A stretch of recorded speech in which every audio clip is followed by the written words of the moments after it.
আপনার অনেক আগে থেকে এই সফরটা ঠিক করা হয়েছিল। তারপর আমাদের নির্বাচন আসলো, আবার ওনাদেরও নির্বাচন চলে আসলো, ওর জন্য এই সফরটা দুই নির্বাচনের কারণেই কিন্তু আপনার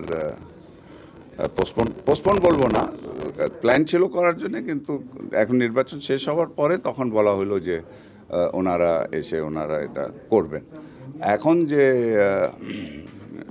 আমি যেটা মনে করি, যেটা আমি বলেছি একটু আগেই, যে সব থেকে গুরুত্বপূর্ণ যে জিনিসটা হলো কি, আমাদের দুই দেশের যে বন্ধুত্বটা যে আছে, আমাদের দুই দেশের মধ্যে যে সম্পর্কটা আছে, এটাকে আমরা আবার কিন্তু রিএফার্ম করলাম। এটা হবে মূল।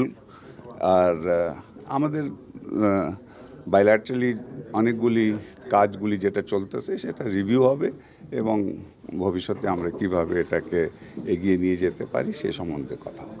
স্যার লাস্ট একটা হলো